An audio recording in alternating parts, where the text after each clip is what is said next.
I want to start by saying that I never saw it coming. My name is Kevin, and I thought I had a pretty solid marriage with my wife, Jessica. We were together for 7 years, and in that time, we built a life that I cherished. I was focused on developing our inclusive fitness app, which I believed had the potential to change lives, while Jessica was supposed to be my partner in this journey. Things seemed fine on the surface. We had a steady routine, we laughed at our inside jokes, and we even shared the occasional quiet evening on the couch. But there were signs, subtle shifts in her behavior that I chose to ignore, or perhaps I just didn't want to see them. It started small. Jessica began working longer hours at her job. She'd come home late, often exhausted, with vague explanations about meetings that ran over. I offered to help her with dinner, but she'd always wave me off, saying she had already eaten with colleagues. At first, I believed her. After all, she was successful in her job, and I was so focused on my app that I didn't want to disturb her momentum. But as the months rolled on, her excuses became more elaborate, and I couldn't help but feel a nagging sense of doubt creeping in. Then there were the little things. Her phone, always face down on the table, her sudden love for privacy. I brushed it off, telling myself she was just being more careful with her personal space. But then I noticed she was changing her passwords, something she had never done before. The late nights turned into weekends spent working, and I started to feel like a ghost in my own home. It was disconcerting, but I still held on to hope.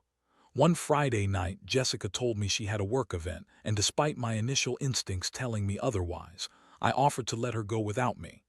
I was buried deep in my app, running late-night tests and tweaking algorithms, trying to make it perfect.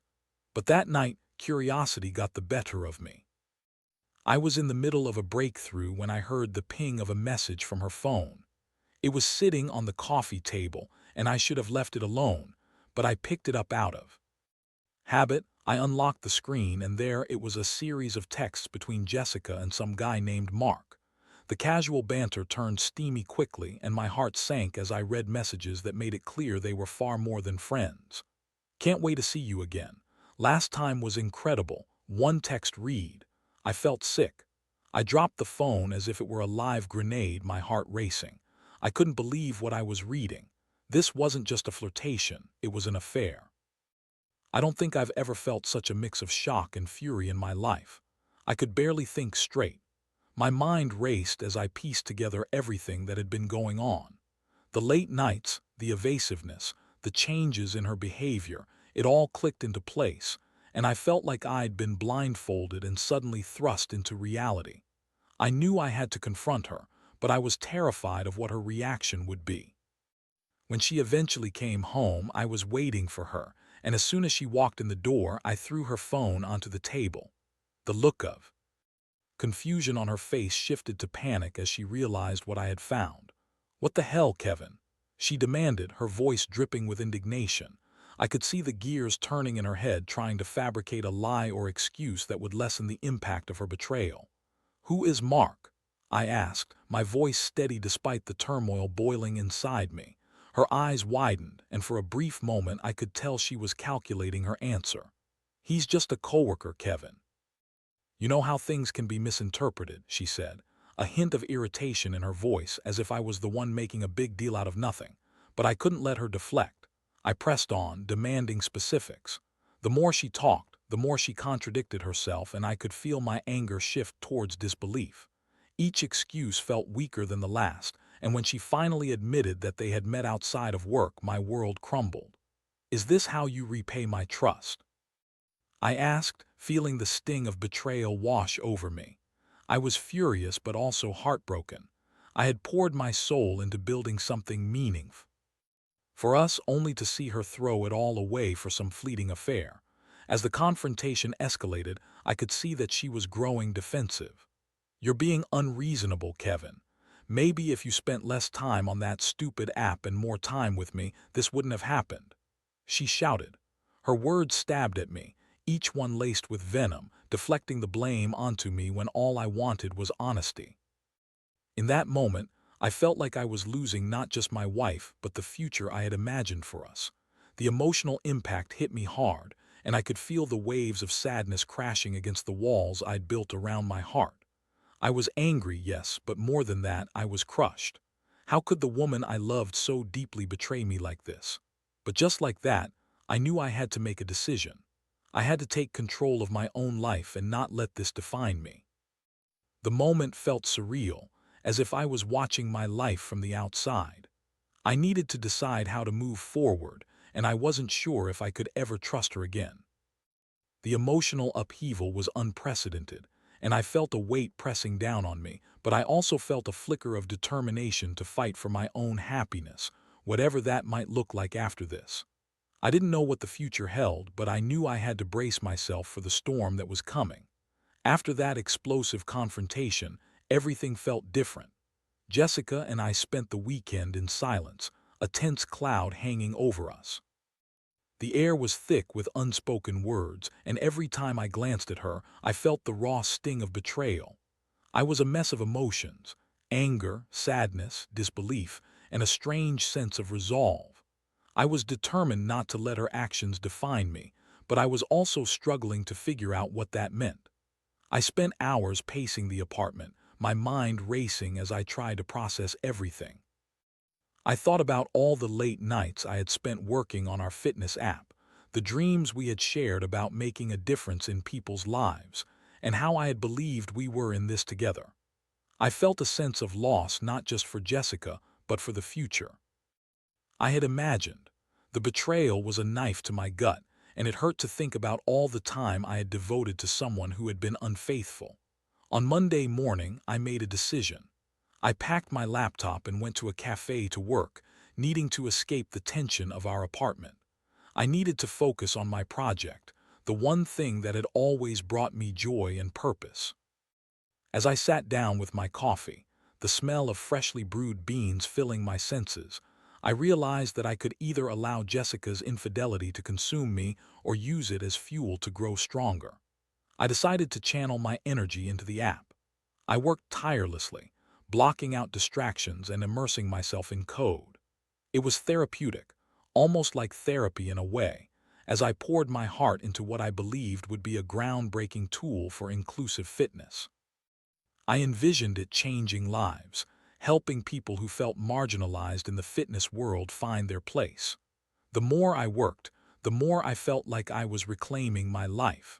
It was as if every line of code was a step away from the hurt and betrayal I felt at home.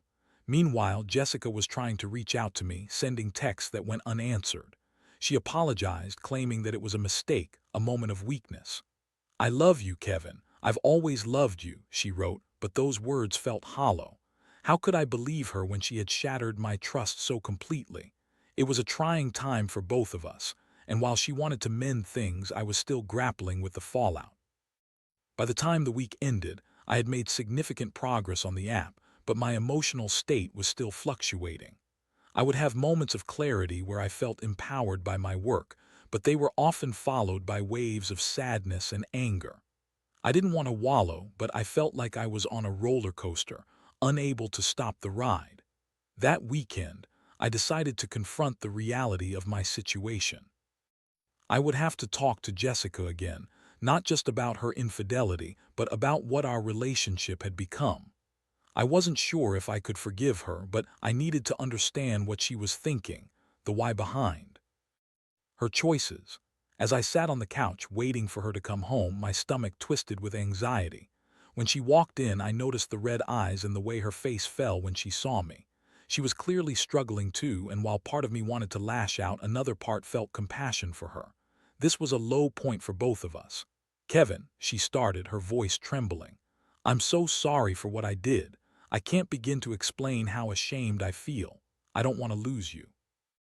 I took a deep breath, trying to steady my emotions. "Why did you do it, Jess?" I asked, my voice steady despite the turmoil inside. She sighed heavily, and I could see the conflict in her eyes. "I don't know. I guess I thought I was lost, you know. I thought I needed something different, a thrill, but it was stupid, so stupid. I didn't think about how it would hurt you." I felt a mix of anger and pity. "You didn't think about me at all, did you?" I shot back. "You were too busy chasing whatever high you thought you were missing." She nodded, tears streaming down her face. You're right, I was selfish. I was wrapped up in my own world and I didn't see the damage I was causing. It was hard to listen to her excuses, but I couldn't deny that part of me still loved her. The question was whether love was enough to overcome this betrayal. I don't know if I can forgive you, Jess. Trust is hard to rebuild, I said, my voice breaking slightly. I understand, and I'll do anything to earn your trust back, she pleaded, stepping closer to me. I'll go to counseling, whatever it takes. I'll prove I can be better. Her desperation tugged at my heart, but I was cautious. I need time to think, I replied, needing to protect myself. I didn't want to rush back into something that had been shattered. As she sat next to me, the weight of our conversation hung heavy in the air. Part of me wanted to reach out, to comfort her, but I was still grappling with my own pain. I realized then that I had to prioritize my healing, even if it meant making tough decisions about our relationship. The emotional impact of her betrayal had forced me to confront my own feelings, and while I wasn't ready to fully forgive her, I was determined to reclaim my life. I knew I couldn't allow her choices to derail my dreams or my sense of self-worth. So I focused on my app, channeling my pain into something productive. I knew I wouldn't let her actions define my future. I wanted to emerge stronger, not just physically but emotionally and mentally, and that would take time and effort. As I navigated this complex situation, I began to understand that true strength didn't just lie in physical measures. It showed in character, resilience, and the ability to rise above adversity.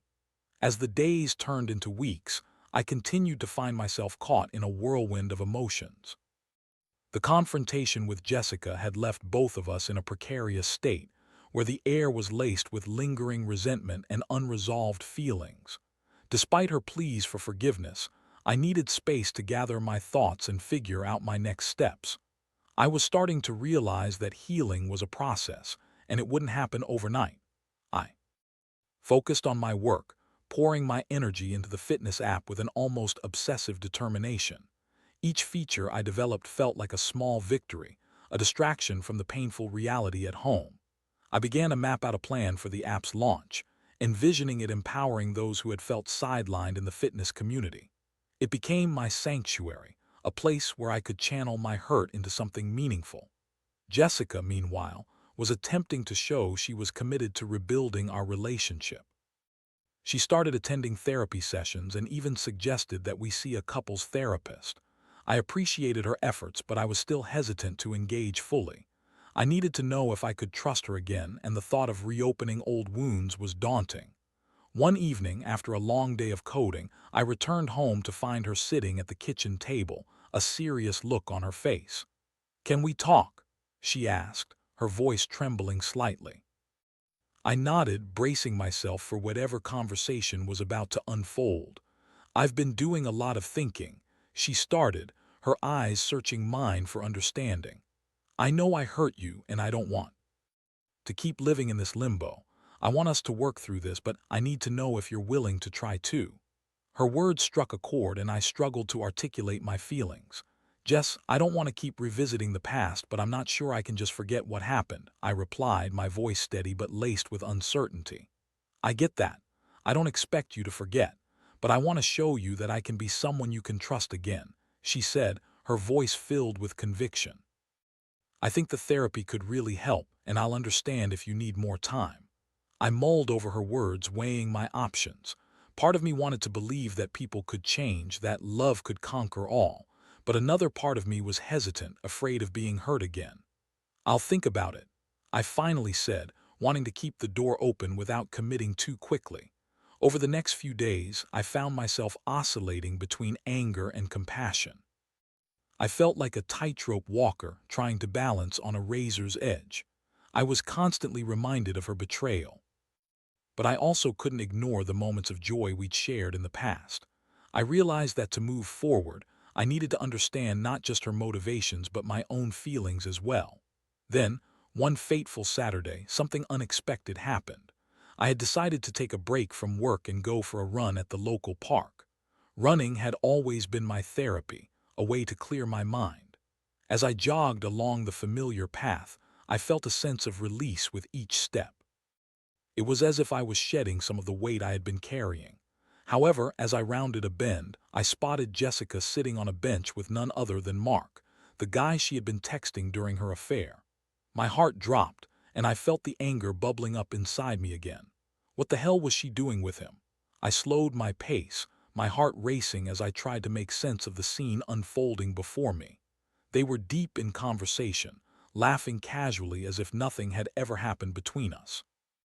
I felt a wave of nausea wash over me, and in that moment, the pain of betrayal surged back with a vengeance.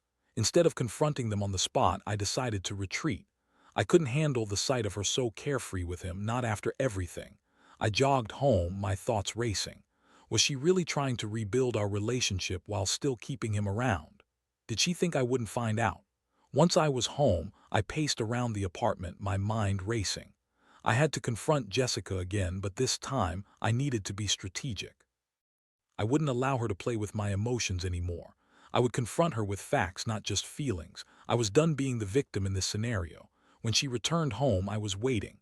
"We need to talk," I said, my voice firm. She noticed the intensity in my eyes and nodded, understanding that this was a serious moment.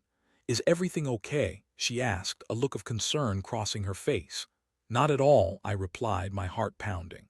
"I just saw you with Mark at the park. What was that about?" Her face paled, and for a moment I thought I saw genuine fear flicker in her eyes. "Kevin, I can explain." She stammered, but I cut her off. "No more explanations or excuses, Jessica. I'm tired of it. You're either committed to working on this marriage or you're not. I need to know where you stand." "I was just talking to him," she said, her voice shaky. "He wanted to apologize for how things went down. I didn't think it was a big deal." I couldn't believe what I was hearing. "A big deal? You had an affair with him. You think this is just some casual chat?" I fired back, feeling the anger boil over. "I swear nothing happened. I just thought it would be polite to talk to him since we work together," she pleaded, desperation creeping into her voice. I paused for a moment, weighing her words. Perhaps there was some truth to her explanation, but it felt flimsy. "You need to make a choice, Jess. If you truly want to save this marriage, you can't keep talking to him. It has to stop. No more excuses." Tears welled in her eyes, and I could see the conflict written across her face. "You're right. I'll cut all ties with him. I want to work on us," she said, her voice breaking. I nodded, still feeling the weight of uncertainty.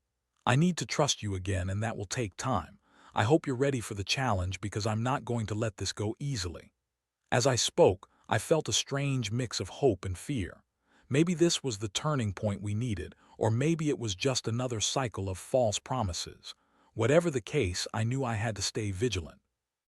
I wouldn't let her make a fool of me again, but a part of me still clung to the hope that we could rebuild what was broken. The road ahead was uncertain, but I was determined to navigate it with clarity and strength. I couldn't change the past, but I could shape my future, and that's exactly what I intended to do. The days following that confrontation felt like a fragile truce. Jessica and I moved about the apartment with an air of caution, each interaction laced with a mix of tension and tentative hope. I was still reeling from the sight of her with Mark and the depth of her betrayal, but I was trying to give her the benefit of the doubt. She had promised to cut ties with him, and I wanted to believe that we could rebuild our marriage. One evening, while working late on the app, I received a message from Jessica. "Can we talk? I have something important to share." My palms tingled with anxiety as I read her text. Part of me braced for more deception, while another part hoped that perhaps this conversation would mark a turning point in our relationship.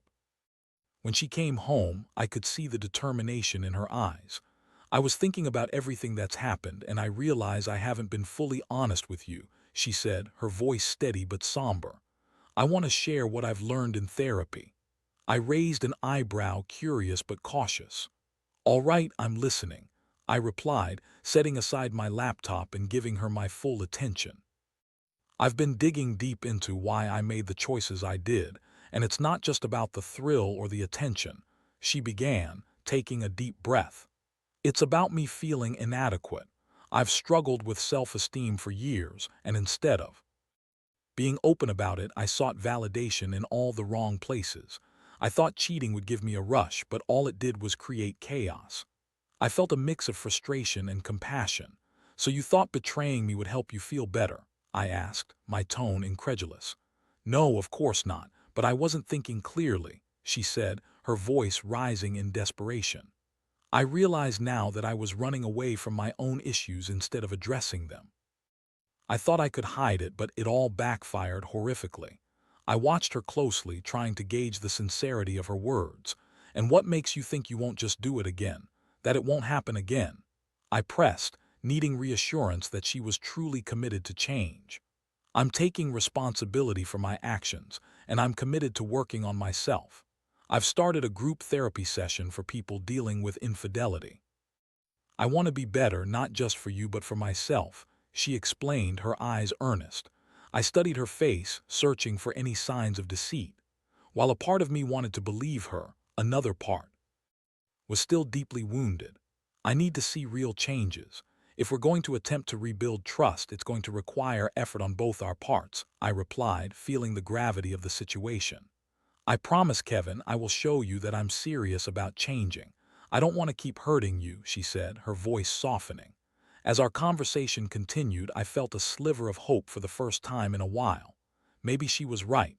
Maybe this was the start of her journey toward healing. That night I lay in bed contemplating her words.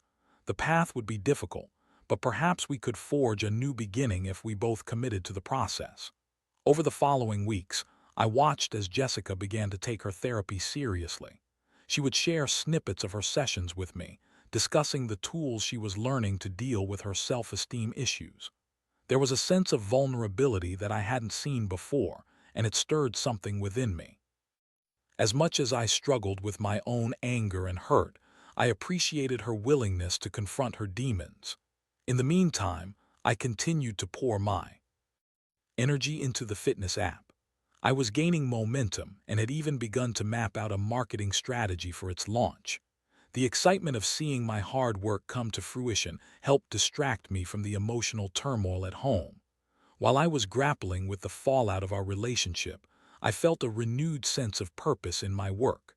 However, just when I thought we were making progress, life threw me another curveball. One evening, I returned home to find Jessica sitting on the couch, her face pale and tear-streaked. "Kevin, I need to talk to you," she said, her voice trembling. A knot formed in my stomach as I prepared for the worst. "What happened?" I asked, bracing myself for more bad news. "I ran into Mark today at a coffee shop," she confessed, her hands shaking. "We had a brief conversation and he wanted to know how I was doing. I didn't want to be rude, so I talked to him for a few minutes." I felt the anger bubble up again, boiling beneath the surface. "You said you were done with him, Jess. How could you put yourself in that position?" I know, but it was just a few minutes," she pleaded, her voice rising in a panic. "I didn't mean for it to happen, I swear. I was just trying to be civil." "Civil?" I scoffed, my heart racing. "You're still giving him a chance to insert himself into your life after everything. You can't just talk to him out of nowhere. You need to cut him out completely." "I will, I promise. I'll tell him I can't talk to him again," she cried, desperation lacing her words. I took a deep breath, trying to rein in my anger. "This has to end, Jess. You can't just keep pretending that this is no big deal. If you want to rebuild our relationship, you need to take this seriously." "I am taking it seriously. I don't want to lose you," she insisted, her eyes pleading with me. In that moment, I realized that we were both navigating uncharted waters. Trust had been shattered, and while there were glimmers of progress, the shadow of betrayal loomed large. I felt torn between wanting to support her and needing to protect myself from further pain. "Let's not rush into solutions," I said, feeling the weight of the moment. "We need to be honest with ourselves about what we want. I can't keep going back and forth. Either we're committed to making this work, or we need to reconsider our future." As the tension hung heavy in the air, I felt a mixture of fear and determination welling up inside me. I was not willing to let my life be defined by Jessica's choices. I wanted to reclaim my own narrative and find a way forward, even if it meant taking a step back. The journey ahead was uncertain, but I was ready to face it head-on.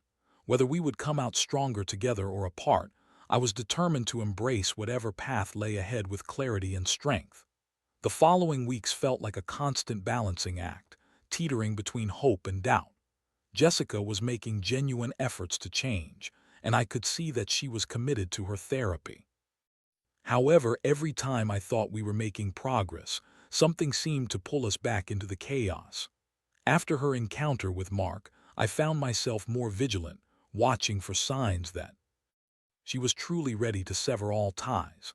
I had urged her to take more concrete steps like blocking him on social media and cutting off any communication.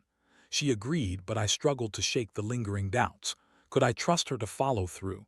One night as I was working late, I received a text from Jessica. "Can we talk when you get home?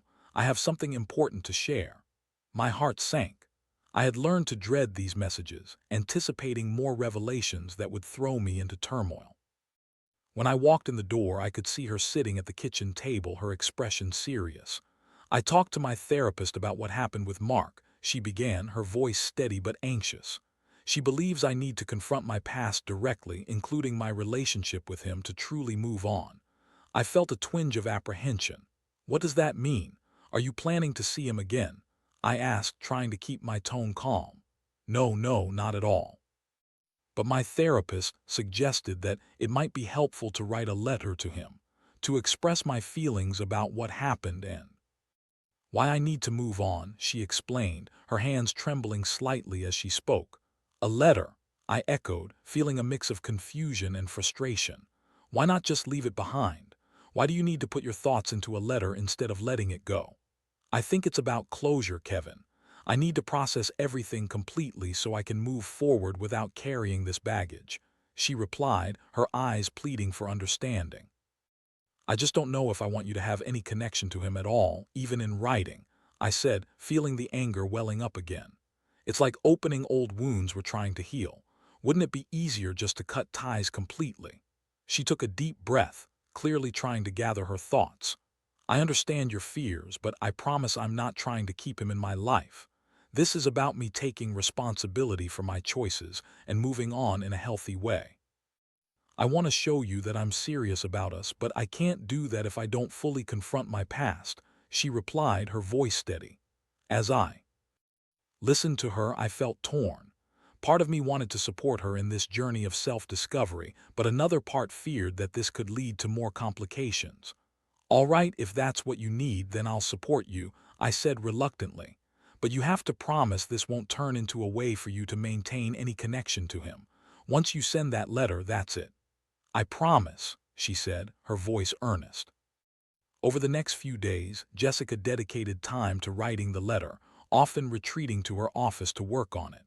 I found myself feeling anxious, unsure of what she was putting down on paper. I wanted to be supportive, but I also worried about the potential for old feelings to resurface. When she finally finished, she read it to me with a shaky voice. "Mark, I need to write this to finally let go of what happened between us. What I did was wrong, and I hurt the person who meant the most to me in my life. I've realized that seeking validation from you was a mistake, and it only led to pain for both of us.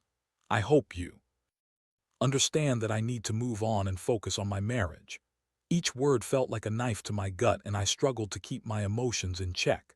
As she finished reading, I could see the tears welling up in her eyes. "I want this chapter to be closed, Kevin. I don't want to carry the shame of my actions anymore," she said, the vulnerability in her voice touching me. I reached out and held her hand, trying to comfort her. "I understand, Jess. I really do. But this is the last time you need to acknowledge him. After this, we need to focus on us," I said softly. She nodded, and after a long pause, she placed the letter in an envelope. "I'll send it tomorrow," she said, her voice steady but tinged with sadness. That night I lay in bed, feeling a mixture of apprehension and relief. I knew this was a necessary step for her, but it also felt like a finality I wasn't entirely ready for. I could sense that the decision to send the letter was a turning point, but the implications weighed heavily on my mind. The next day she sent the letter, and while part of me felt the release of tension, another part couldn't shake the feeling of unease. Would this truly bring closure, or would it reignite something that should remain buried? I tried to focus on my work, but the questions lingered in the back of my mind. As the days turned into a week, I noticed a shift in Jessica's demeanor. She seemed lighter, more present in our conversations, and I could see that she was genuinely trying to rebuild her life and our relationship. We started going out for casual dinners again, sharing laughs and even talking about things we used to enjoy together. I found myself softening inch by inch as I began to let my guard down. However, just when I thought we were making progress, Jessica received a response to her letter. She opened the envelope slowly, her expression changing from curiosity to dread. "It's from Mark," she said, her voice barely above a whisper. I felt a knot tighten in my stomach. "What does it say?" She hesitated, biting her lip as she scanned the words. "He wants to meet to talk in person, he says. He's sorry too and wants to clear the air." I felt a wave of frustration wash over me. "What? You've got to be kidding me. Why would you even consider seeing him?" "I don't know. I feel like it could be a way to really finalize things," she said, her voice trembling with uncertainty. "Maybe we could both find closure." I shook my head, anger surging inside me. "You don't need closure from him. You need to focus on us, Jess. How can you not see how dangerous this is?" "I'll just meet him, Kevin." "It doesn't mean anything. I want to put this behind us," she insisted, her eyes pleading. "Are you out of your mind? You think meeting him is going to settle anything? It will just open up old wounds and take you back to that place." I replied, my voice rising. She looked hurt and I could see the conflict in her eyes. "I'm trying to do the right thing, to take responsibility for my actions. But if I don't do this, I'll always wonder," she said, her voice breaking. "No, you're not taking responsibility if you keep engaging with him." I shot back, frustration boiling over. "You need to cut him out completely. This isn't just about what you need, this is about us. You're risking everything we've worked to rebuild." "I can't keep living in fear of what might happen," she exclaimed, her voice rising with emotion. "I need to deal with this head on." I took a deep breath, trying to calm myself. "You're right, we need to deal with it, but not by seeing him again. It's time to draw the line, Jess. You need to put me first, not him." She looked defeated, tears streaming down her face.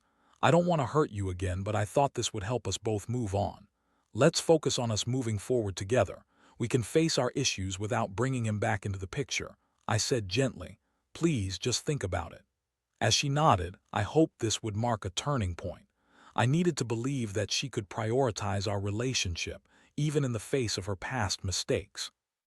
The road ahead was still rocky, but I was determined to keep moving forward together.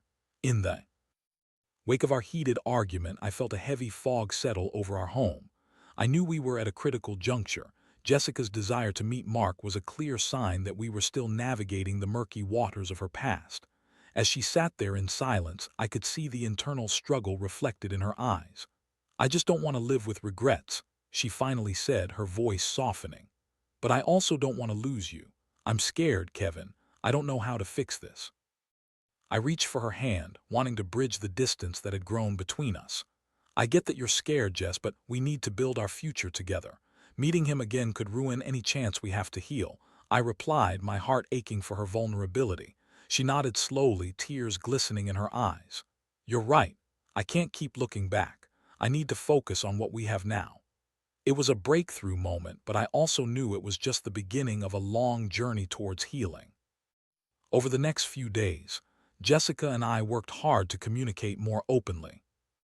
We made an effort to check in with each other regularly about our feelings and aspirations. Slowly, I began to see the cracks in the walls we had built around us start to mend. We started going to couples counseling, and the therapist encouraged us to share our deep-seated fears and hopes. With each session, I felt layers of tension begin to peel away.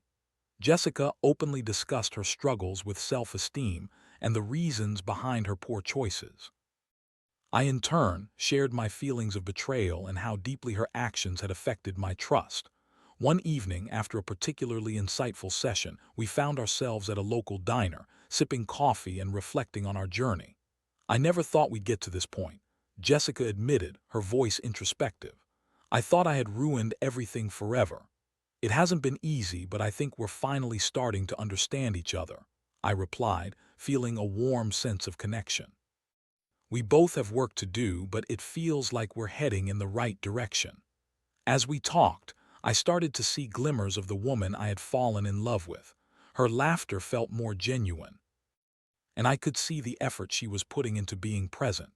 I realized that while the road to recovery was fraught with challenges, we were both committed to overcoming them together.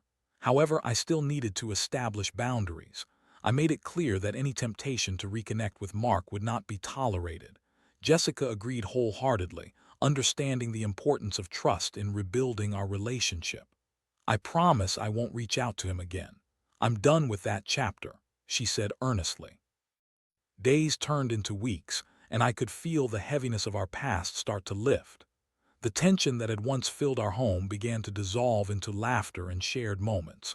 We took short trips together, explored new hobbies, and even celebrated small victories with my app launch. I felt a renewed sense of purpose both in my professional life and in our relationship. One afternoon, as we were sitting on the couch, I turned to her and said, "You know, despite everything that's happened, I feel like I'm starting to see the best version of you again." She smiled, a genuine warmth lighting her face. "I've missed that, Kevin, and I've missed us. I know we've been through a lot, but I believe we can come out stronger on the other side." That conversation marked a turning point for both of us. I felt ready to fully embrace the future, no longer anchored by the weight of the past. The renewed trust between us was fragile but real, and I was committed to nurturing it. As the months passed, we found ourselves creating new memories together. We painted our apartment, cooked meals, and even went for long hikes. Through those moments, I could see Jessica's determination to be a better partner. She was growing in her own right, and I was proud of her for taking those steps. One day, as we were out for a walk, I felt a wave of gratitude wash over me. "I know we still have work to do, but I think we're on the right path," I said, squeezing her hand. She smiled, her eyes sparkling with renewed hope. "I believe that too. I'm committed to making this work whatever it takes." And with that, I felt a sense of peace settle within me. While the scars of betrayal would always be a part of our story, they no longer defined us. Instead, they had become a catalyst for growth and change, a reminder of how resilient we could be when facing adversity together. In the months that followed, we learned to embrace our flaws and celebrate our strengths. I realized that true strength isn't solely about physical prowess. It's about character, resiliency, and the ability to rise from the ashes of pain. I had come to understand that love isn't perfect, but it can be beautifully transformative if both partners are willing to put in the effort. As we forged ahead into the future, I knew we would face challenges, but I was ready to face them head-on, united. Together, we had the power to shape our own narrative, and I was determined to make it a story of triumph over adversity.